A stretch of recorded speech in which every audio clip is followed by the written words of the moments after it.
ओम नमः सिद्धेभ्यो ओम नमः सिद्धेभ्यो ओम नमः। औपकारं बिंदुसंयुक्तं नित्यं ध्यायन्ति योगिनः कामदं मोक्षदं चैवोंकाराय नमो नमः।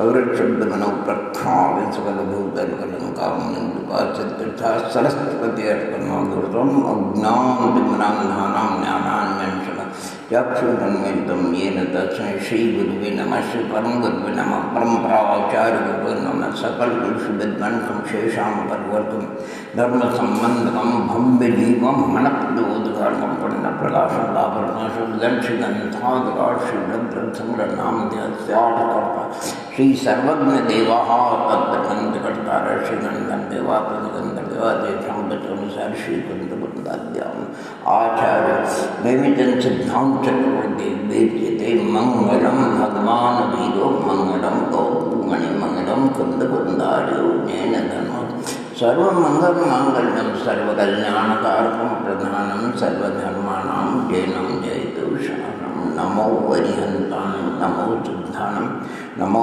आईज्ञानं नमो वज्ञानं नमो लोये मोक्षमार्गस्य नेतारं भीतारं कर्मभुक्तां ज्ञातारं विश्वतत्त्वानां वन्दे तद्गुरुलब्धे वन्दे नमः श्रीवर्धमानाय निर्धूतकलिलात्मने सालोकानां त्रिलोकानां यद्विद्यादर्पणाय जीवमजीवं दब्बं जिनवर्गसैन्येन दृष्टं देवीन्द्रविन्दवन्दं वन्दे तं सम्पदा शिरसा। ग्रंथराज है द्रव्य संग्रह ग्रंथराज है।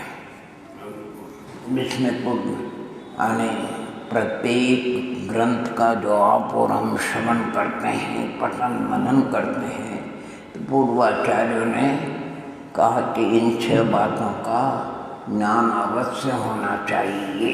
जैसे इस ग्रंथराज का आप और हम चिंतन मनन करेंगे, स्वाध्याय करेंगे, तो ग्रंथराज का नाम है द्रव्य संग्रह यानी वृद्ध द्रव्य संग्रह।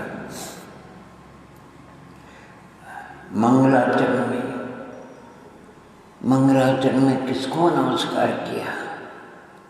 आने जो सम्यक दृष्टि है, उनमें जो प्रधान गंधना दी गई, उनमें जो वृषभ, उनमें भी जो प्रधान तीर्थंकर भगवान सर्वज्ञ त्रिलोकीनाथ माने वृषवादि 24 तीर्थंकर जब सम्मोशन में थे, अभी महाविद्य क्षेत्र में श्रीमंतराज परमात्मा ऐसे उनको नमस्कार किया, अनंत परमात्मा को नमस्कार किया, जिनकी दिव्य ध्वनि में जीव अजीव आदि और जो सख इंद्रों के द्वारा वंदनीय पूजनीय आराधनीय है मंगलाचरण। ग्रंथ का नाम रुद्र संग्रह, ग्रंथ रचयिता का नाम आचार्य नेमिचंद्र सिद्धांत चक्रवर्ती देव।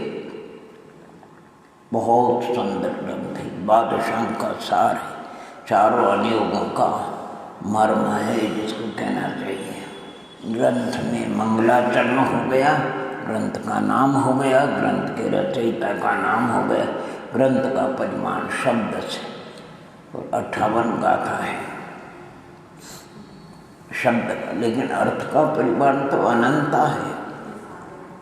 ग्रंथ का निमित्त वैसे ही ब्रह्मदेव की जो टीका है उसमें प्रभाकर भट्ट ईश्वर का कोई उनके सामने भव्यात्मा रहा होगा, वैसे सभी भव्यात्मा के कल्याण के निमित्त इस ग्रंथ की रचना करी। और जो भव्यात्मा इस ग्रंथ का, कोई भी ग्रंथराज का आगम का चारों अनुयोगों का पठन पाठन मनन चिंतन करेगा, उसको उसका ग्रंथ का हेतु यानी फल, ग्रंथ श्रवण कर पठन मनन करने का फल तो सभी एक ही प्रकार का होता है। और वो फल क्या है? अगर मुख्य रूप से अगर आप हम चिंतन विचार करते हैं, तो जब ग्रंथ का श्रवण करते हैं, पठन करते हैं, तो अपने आप प्रत्यक्ष में माने अज्ञान का अभाव होता है, ज्ञान का क्षोभम बढ़ता है, चंचल मन एकाग्रता को प्राप्त होता है, अपूर्व अर्थ की जानकारी होती से आह्लाद होता है, पंचेंद्रिय के विषयों का व्यापार रुक जाता है, आर्त रौद्र ज्ञान का अभाव हो जाता है। आहा, सातिशय पुण्य का बंद होता है, असंख्यात कर्मों की निर्जरा होती है और भी अनेक पर और परंपरा आत्मानुभव और भेद अभेद रत्नत्रय की प्राप्ति हो करके अनंत सिद्धत्व की प्राप्ति होना उसका फल है। तो इस ग्रंथराज में 58 गाथा है, 3 महाधिकार है। प्रथम महाधिकार का नाम है षड्द्रव्य पंचास्तिकाय प्रतिपादक, दूसरे अधिकार का नाम है 7 तत्व 9 पदार्थ प्रतिपादक, तीसरे अधिकार का नाम है मोक्ष मार्गाधिकार। इसी का विस्तार आचार्य कुंद स्वामी ने पंचास्तिकाय ग्रंथराज में इसी का वर्णन किया है। मैंने कुंद आचार्य ने पहले हुए, ये बाद में हुए। इसमें 58 गाथा, उसमें 173 गाथा है। 103 या 4 गाथाओं में उन्होंने षड्द्रव्य पंचास्तिकाय का वर्णन किया। 50 गाथाओं में 7 तत्व 9 पदार्थ का और 20 गाथाओं में उन्होंने विमोक्ष मार्ग का वर्णन। और जीव का जो स्वरूप, जीवो वो ओम मवामुत्तिकत्ता सदेह परिमाणो भोक्ता संसारत्व सिद्ध शोभित। बस सिर्फ 2 अधिकारों में अंतर है, चेतिता और विभु प्रभु। बाकी बहुत ही सुंदर वर्णन है, क्या गजब का वर्णन है। इस ब्रह्म संग्रह बादशाह का सार है। मंगलाचरण के अतिरिक्त जीव का स्वरूप क्या सुंदर गाथाओं में बताए। यानी अगर सरल से सरल शब्दों में उसका मैंने कथन किया, मैं यानी अपना परिचय दीजिए, मैं जीव हूँ, जानने देखने वाला हूँ, इंद्रियों से नहीं दिखने वाला हूँ, परमन करने वाला हूँ, अपने ही परमन का पर्याय का भाव का मैं परिणामी यानी करता हूँ, उसका अनुभवन करने वाला भोगता हूँ। जब तक संसार अवस्था है तब तक शरीर प्रमाण समुद्घात को छोड़कर ये शरीर प्रमाण संकोच विश्वास से रहने वाला हूँ, संसरण करने वाला हूँ, क्योंकि भावों में निरंतर परिवर्तन चलता है। संसरण का अर्थ क्या है? अर्थात कभी तत् से स्थावर, स्थावर से तत्, पर्याप्त से अपर्याप्त, पर्याप्त से पर्याप्त, बादर से सूक्ष्म, सूक्ष्म से बादर, प्रत्येक से साधारण, साधारण से प्रत्येक, यानी मार्गना गुणस्थान आदि रूप इसका परिमाण चलता रहता है। सैन्य से असैन्य आदि चलता। संसरणम परिवर्तनम इति संसार, और सिद्धत्व पाना इसका स्वभाव है, और ऊर्ध्वगमन इसका स्वभाव है। क्या सुंदर है। जब द्रव्य कर्म नो कर्म भाव कर्म से रहती आत्मा हो जाता है, तब यहाँ रहने में भी कोई उनको जहाँ यहाँ पर जैसा सिद्धत्व का स्वरूप प्रकट हुआ है, जो अति आनंद की अनुभूतियाँ वही लोकागम में होगी। कोई उसमें अंतर नहीं पड़ता, क्षेत्र का अंतर पड़ता है बस। यहाँ से एक समय में लोकागम, क्योंकि वो ऊर्ध्वगमन स्वभाव होने से यहाँ रह नहीं सकते। और आप सोचिए आगे, अर्थात धर्मास्तिकाय का अभाव होने से सिद्ध परमात्मा आगे जा नहीं सकते। क्या अद्भुत वर्णन किया उन्होंने। तो ये जो जीव का 9 प्रकार से वर्णन किया है, जीवत्व का एक गाथा में, उपयोगमय का 3 गाथा में, अमूर्ति स्वभाव का एक गाथा में, वही नए विभाग से बहुत सुंदर वर्णन किया। नए विभाग से कर्तृत्व का एक गाथा में, भोक्तृत्व का एक गाथा में, स्वदेह परिमाणन का भी एक गाथा में, संसारी अधिकार संसरणम परिवर्तन संसारी का 3 गाथा में, पूर्वी जलते हुआ समनामना मग्गन कंठन। और उसमें भी 3 गाथा में क्या ब्रह्मदेव स्वामी ने अन्य 2 गाथा पूरी पूर्वी जलते हुआ और समनामना और मग्गन, ये 2 गाथा और तीसरी गाथा के 3 चरण तो हो धवल महाधवल जय धवल का बीज सार संक्षेप और सब्बे शुद्धाहु शुद्ध नया, ये एक चरण तीसरी गाथा का, उसमें प्राभ्रत्रय का बीज सार मक्खन क्या कहना चाहिए। प्राभ्रत्रय माने समय सारदी, प्रवचन सारदी और पंचास्तिका है। इस प्रकार आने 14 गाथाओं में, फिर 8 गाथाओं में अजीब द्रव्य का वर्णन। अजीब भी 2 प्रकार का, मूर्ति पौरमूर्ति। पुद्गल मूर्ति है, बाकी धर्मादि द्रव्य मूर्ति। पुद्गल के विभाव मंजन पर्याय का बहुत गजब। धर्मास्तिका का, अधर्मास्तिका आकाश का 2 गाथा में, काल का 2 गाथा में, और इस प्रकार 27, इस प्रकार 22 गाथाओं तक षड्द्रव्य का वर्णन करने के बाद पंचास्तिकाय का वर्णन करते। वही षड्द्रव्य में अगर काल को अलग कर दिया जाए, क्योंकि काल एक प्रदेशी है, बहुप्रदेशी नहीं। परमाणु भी एक प्रदेशी, परंतु उसमें स्निग्ध रोक्षत्व कारण से अन्य परमाणु स्कंदों से मिल करके उपचार से बहुप्रदेशी हो जाता है। यानी वहाँ पुद्गलों को जो बहुप्रदेशी कहा है स्कंदों में, यानी परमाणु की संख्या की, अगर संख्यात परमाणु के कोई स्कंद है तो संख्यात, असंख्यात परमाणु के स्कंद है तो असंख्यात प्रदेश, अनंत परमाणु के स्कंद है तो अनंत प्रदेश। चाहे वो अनंत परमाणु का स्कंद एक प्रदेश में भी क्यों न रहे, तो भी परमाणु की संख्या के अपेक्षा उसको अनंत प्रदेश कहते हैं। बहुत ही सुंदर प्रदेश का लक्षण, किसकी द्रव्य के कितने कितने प्रदेश है, उन सब का वर्णन बड़ा सुंदर। ऐसे 27 गाथाओं तक षड्द्रव्य पंचास्तिकाय का वर्णन बहुत ही सुंदर किया। इसके बाद चूलिका का वर्णन आता है। चूलिका यानी चोटी को कहते हैं, शिखर को कहते हैं। यानी तो चूलिका का मतलब यहाँ क्या है, आगम में अर्थात वर्णित अवर्णित विषय का संक्षेप से पुनः वर्णन करना, उसका नाम चूलिका है। ये चूलिका का अपन जरा चिंतन करेंगे। बहुत ही अच्छी 2 गाथाओं उसमें दी हैं। आगे फिर 11 गाथाओं में अर्थात 28 से लेकर के 38 तक की गाथाओं में यानी जीव अजीव के ही विशेष जीवादि 7 और 9 पदार्थों का वर्णन किया। इस प्रकार षड्द्रव्य पंचास्तिका के साथ 9 पदार्थ के शब्दांत का नाम विपरीत अभिनय विषय सम्यक दर्शन है। सम्यक दर्शन होता है, सम्यक ज्ञान होता है, और सम्यक ज्ञान संशय विपन अन्य विषय से रहित होता है। और छद्मत्स को ज्ञान का व्यापार दर्शन पूर्वक होता है, और केवली भगवंतों को युगपथ होता है। युगपथ दर्शनोपयोग का भी लक्षण बताया। इसके बाद व्यवहार चरित्र का भी वर्णन किया उन्होंने। और रत्नत्रय की वृद्धि पूर्णता बिना ध्यान के नहीं होती, इसलिए ध्यान किसको होता है, माँ मुझ आदि। फिर ध्यान के भेद बताए, उसमें कई पदस्थ पिंडस्थ रूपस्थ आदि वगैरह। पदस्थ ध्यान में सबसे बड़ा नमोकार मंत्र 5 पदों का, उसमें नमो नियंत्रण अनंत परमात्मा। इसी प्रकार शुद्ध आचार्य पर साधु पर बहुत फिर निश्चय ध्यान, परम ध्यान का वर्णन। ध्यान के आधार तपमान, व्रतमान, शुद्धमान, वाह।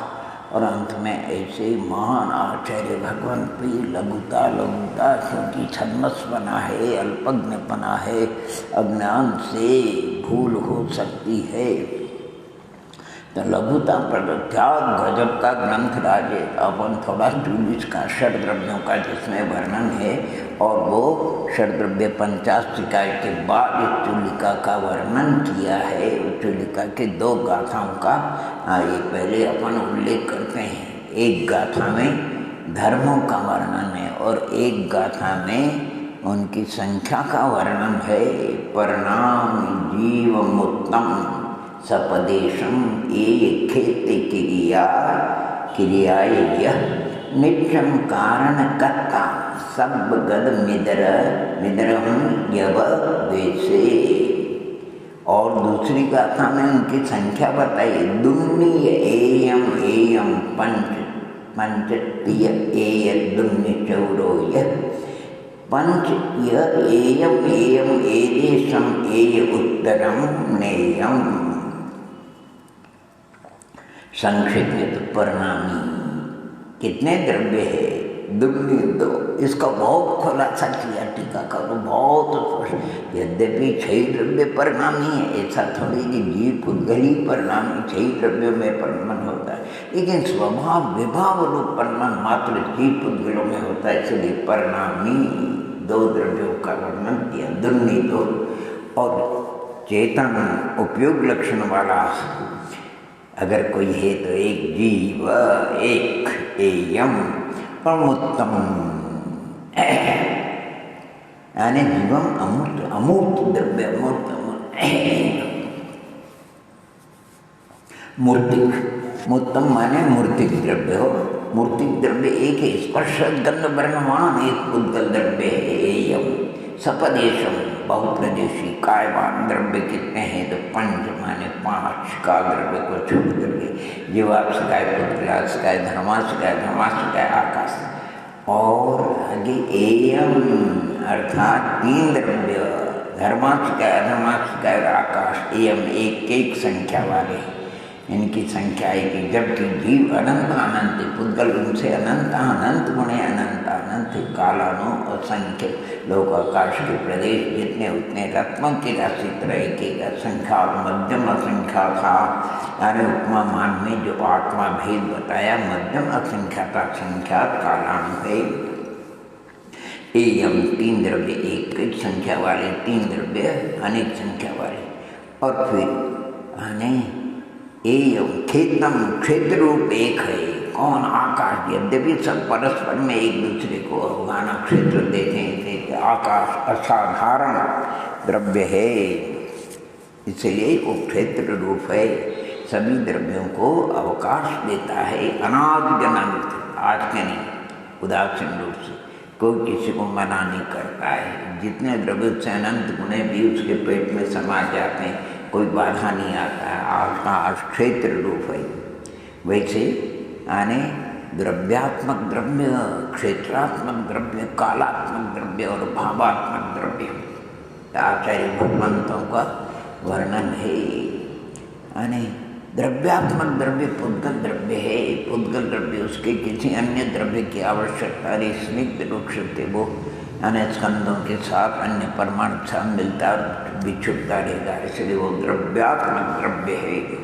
आकाश क्षेत्रात्मक द्रव्य है, उसको किसी अन्य द्रव्य के लिए अवगाहना के लिए आवश्यकता नहीं होती है। काल द्रव्य कालात्मक है, उसको परिणमन के लिए किसी अन्य द्रव्य की आवश्यकता है।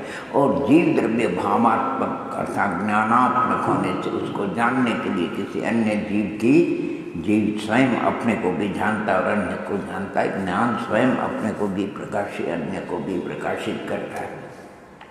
इस प्रकार कितना सुंदर वर्णन किया है।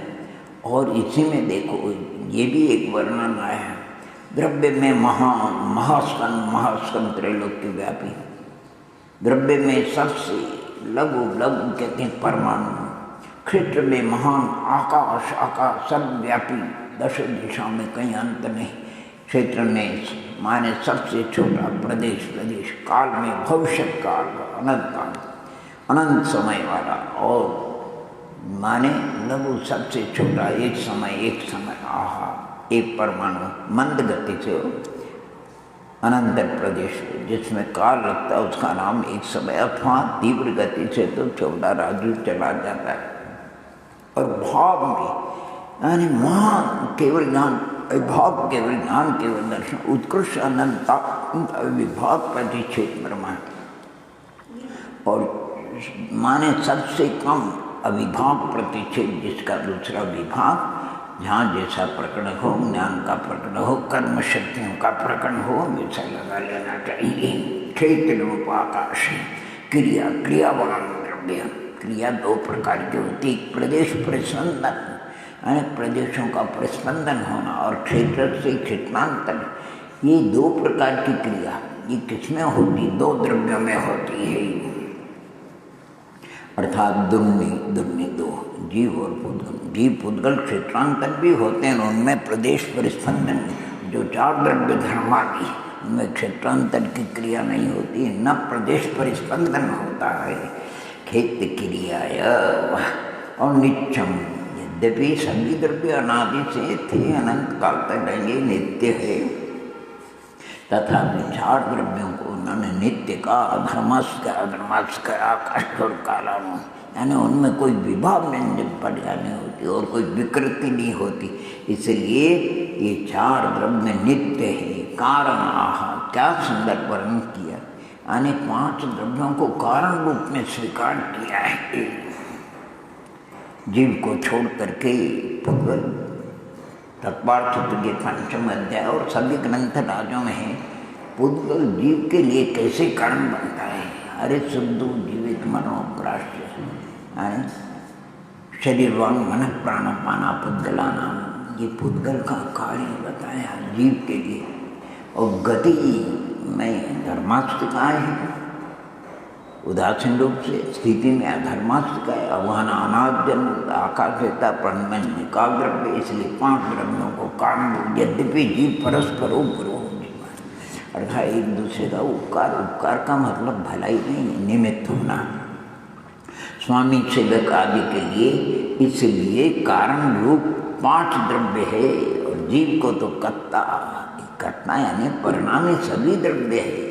फिर भी यहाँ एक जीव को कर्ता क्यों कहा परिणामी, इसलिए कहा कि वो विभाव रूप भी परिणमन करता है, स्वभाव रूप भी परिणमन करता है, इसलिए उसको कर्ता। और सर्वगत एक द्रव्य है आकाश। यद्यपि लोकाकाश की अपेक्षा विचार किया जाए तो धर्मास्तिकाएँ पूरे लोक में व्याप्त है, अधर्मास्तिकाएँ पूरे लोक में व्याप्त है। नाना कालानों की अपेक्षा एक एक प्रदेश में एक एक काल सारे लोक में व्याप्त है।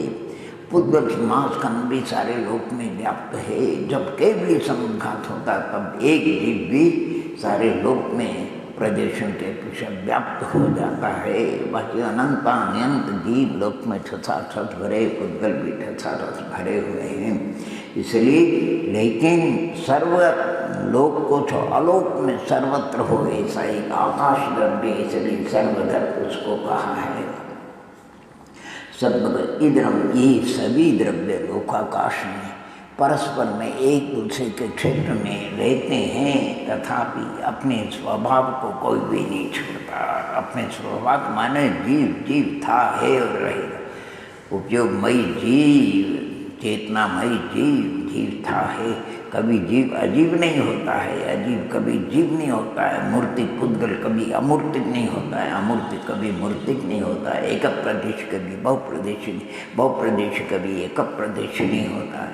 जिसका जो स्वभाव है मूल, वो स्वभाव का परित्याग नहीं करते। ऐसे 6 द्रव्य।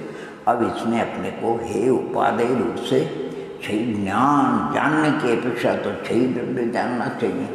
ज्ञान सबका होना और जैसा उनका स्वरूप है वैसा उसमें न्यूनत्व नहीं होना चाहिए। लेकिन अब जान करके बाद हमको हे उपादेय का अगर हमको विचार करना है तो कैसे करें अपन हे उपादेय का। कहते हैं षड्द्रव्य है। षड्द्रव्य में सबसे श्रेष्ठ स्वयं को जानता, अन्य को भी जानता, जीव श्रेष्ठ है। इसलिए जीव हमारे लिए उपादेय।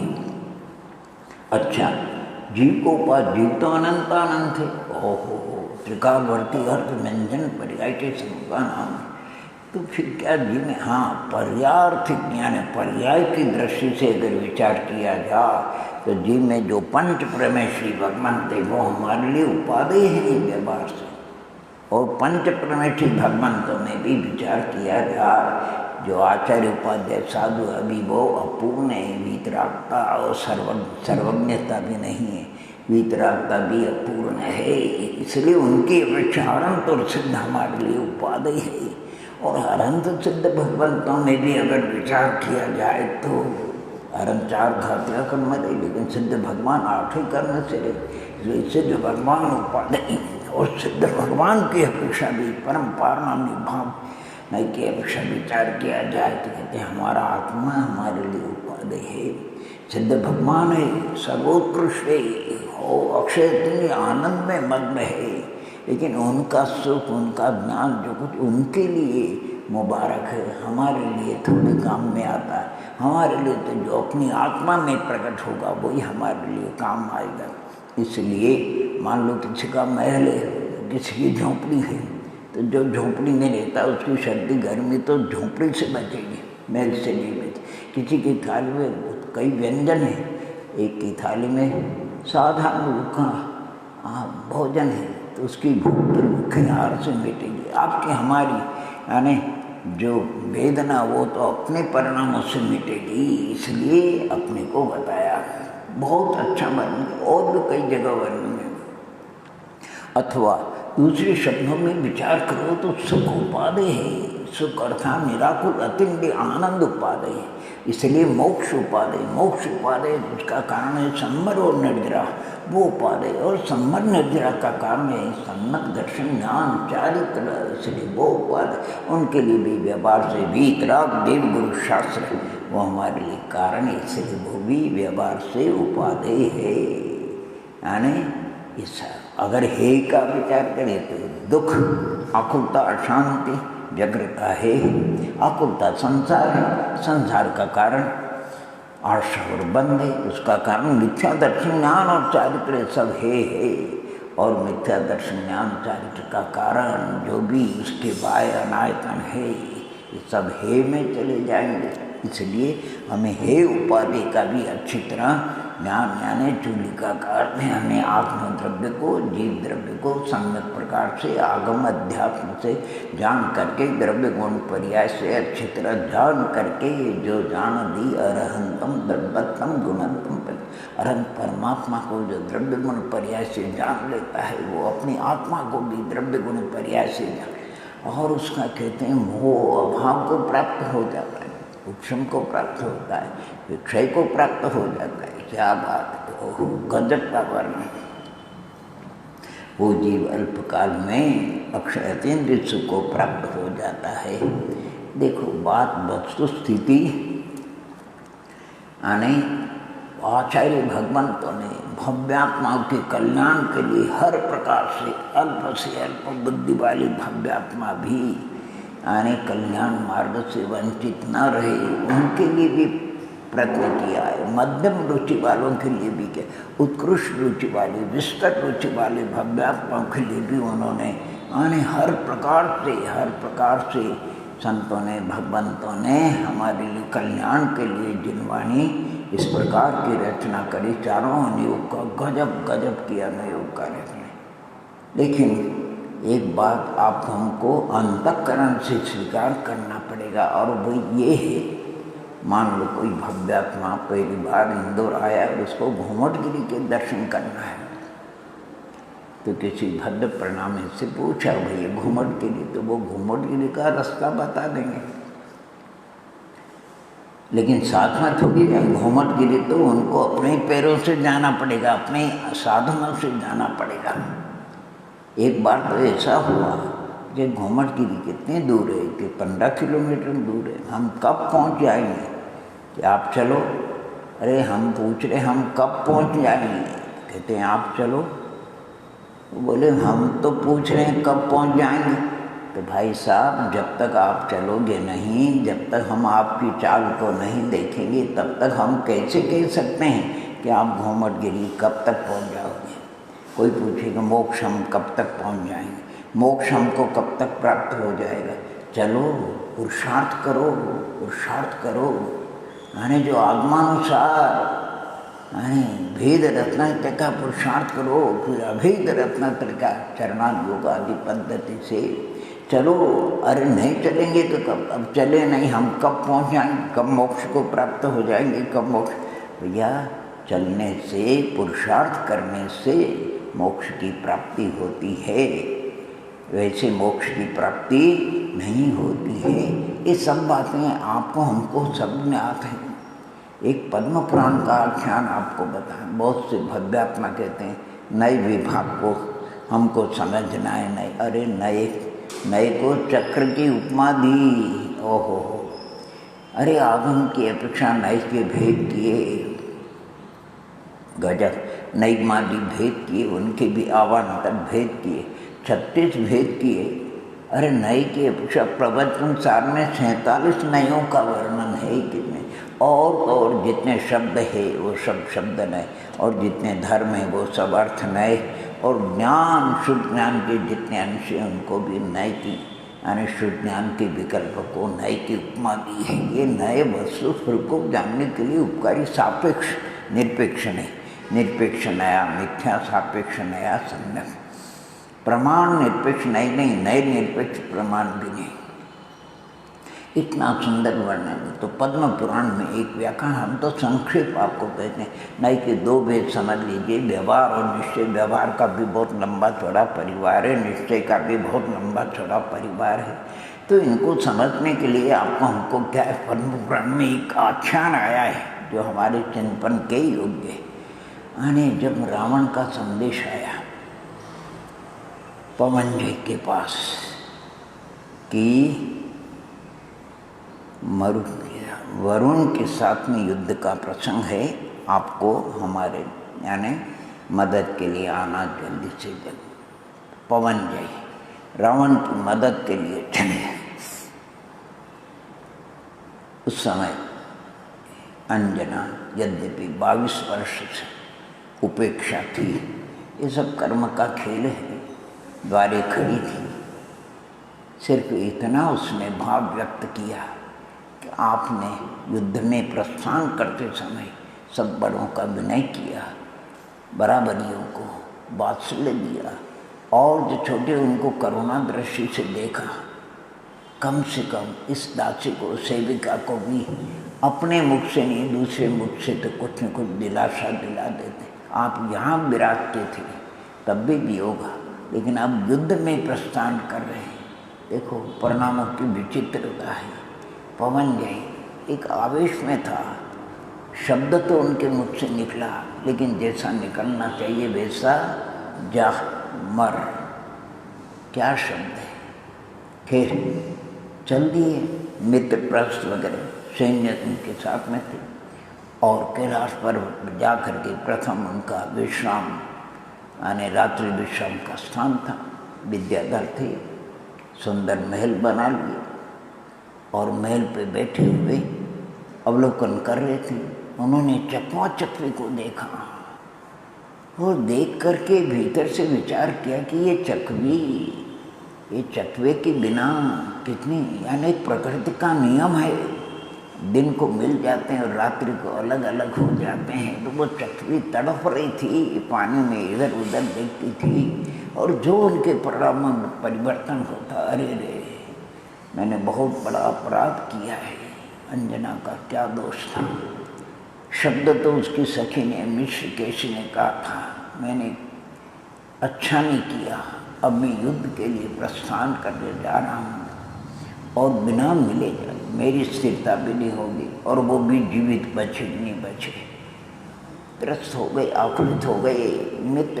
मित्र से कहा, मित्र इस प्रकार की वार्ता है, मित्र बहुत बुद्धिमान होते हैं, उनका कोई बात नहीं।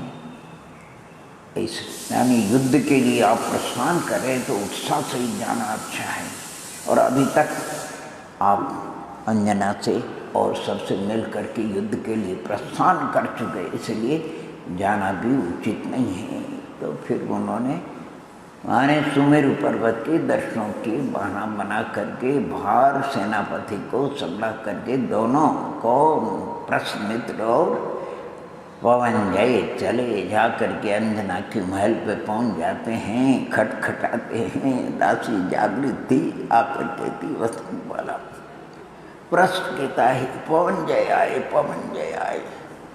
यद्यपि कहते हैं हम लोगों का भी तीव्र असाता का उदय चल रहा है, पाप का उदय। सभी लोग हमारे मजाक करते, नहीं मजाक नहीं करते हैं। पवन जी आए हैं, मेघ जब बरसे तभी अच्छा। तो प्रश्न ने फिर पवन जय और दासी ने पवन जय को अंजना के महल में पहुंचा दिया। तो हम यहाँ पर ये लगाते, प्रश्न ने व्यवहार का काम किया है वहाँ तक पहुँचाने का, और दासी ने निश्चय का काम किया है।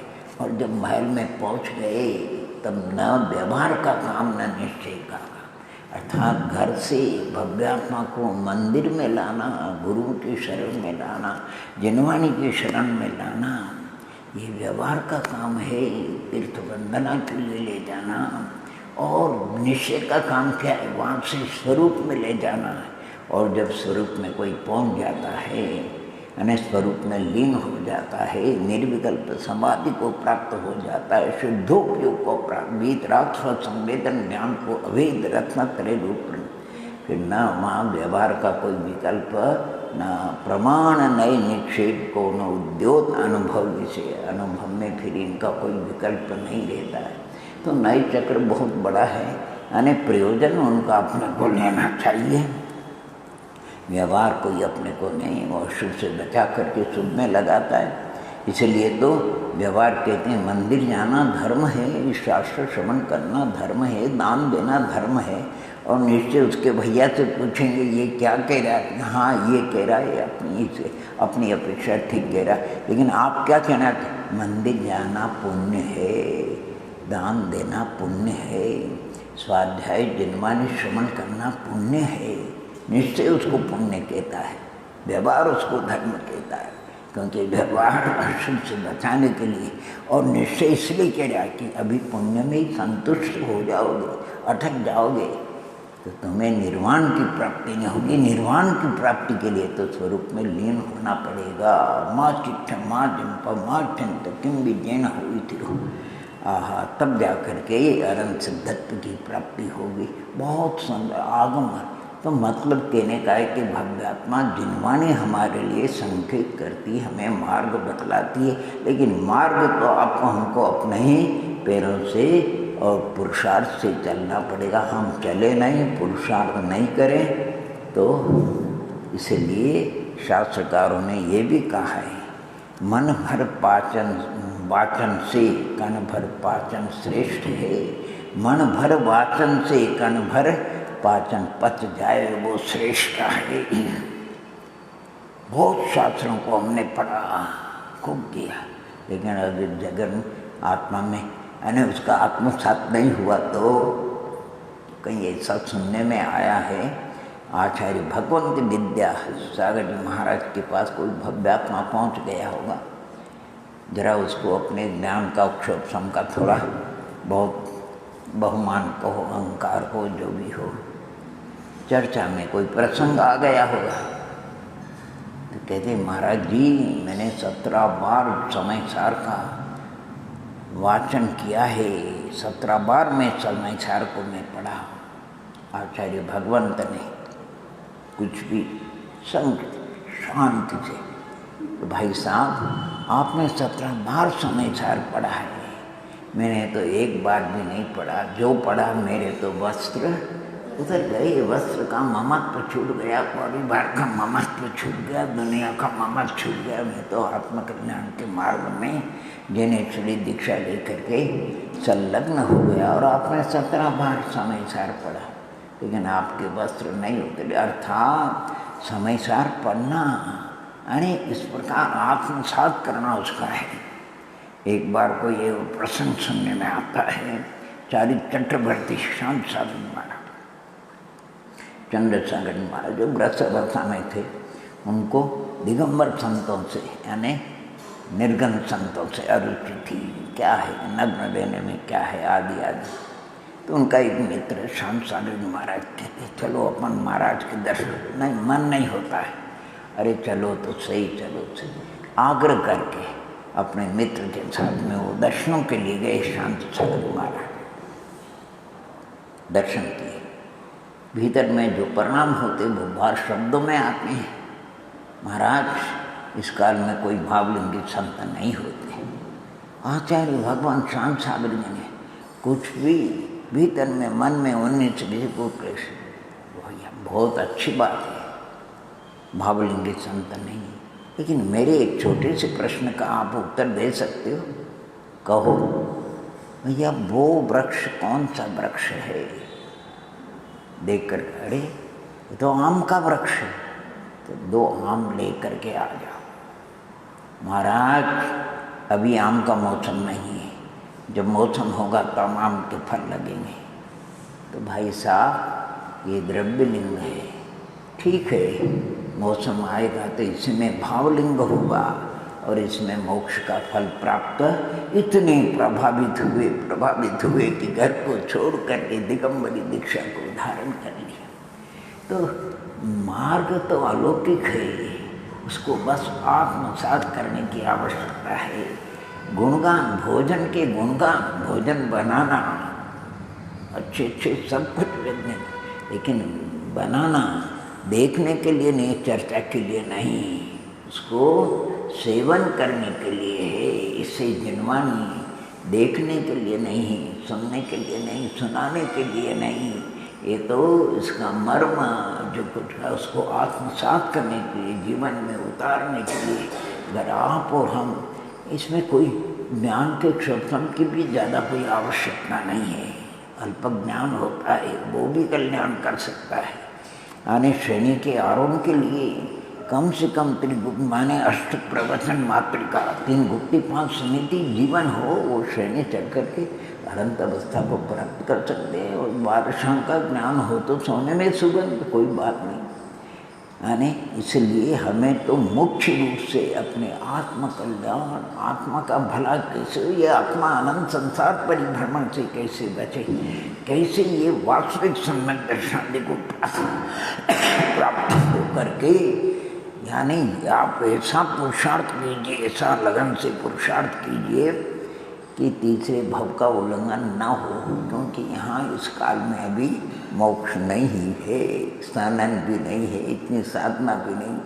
तो जो साधना आप अगर निर्ग्रंथ बन करके, महाव्रती बन के, आर्य बन के साधना करते हो, सोने में सुगंध, और अगर कदाचित शावक, निश्चित शावक बन करके अनुव्रत की साधना कीजिए, श्रद्धा, सम्यक श्रद्धा ज्ञान पूर्वक, तो आप स्वर्ग में देव होंगे। वहाँ पर भी आपकी ज्ञान भावना रहेगी, आप सकते नहीं रहेंगे, महाविदेव क्षेत्र में जाए तो फिर आकर के तीसरे भव में मोक्ष चले जाएंगे। नहीं तो 5वें भव में, 7वें भव में, 15 भव का तो उल्लंघन करना नहीं। माने मूल जिनवाणी का एक अभिप्राय है। इसलिए सभी भव्यात्मा को, सब विकल्पों को छोड़ करके इधर उधर की तो सकल जगदंड फंद, बस जो काम है आत्मा का चिंतन मनन, जीवादि तत्वों, भाषा, द्रव्य, पंचाशी गाय का द्रव्य गुण पर्याय का उत्पाद द्रव्य का शुभ, बस जो प्रयोजन भूत है उसका हमें काम करना। इन्हीं भावना, मंगल भावना के साथ में ओम नमः, ओम नमः, ओम नमः।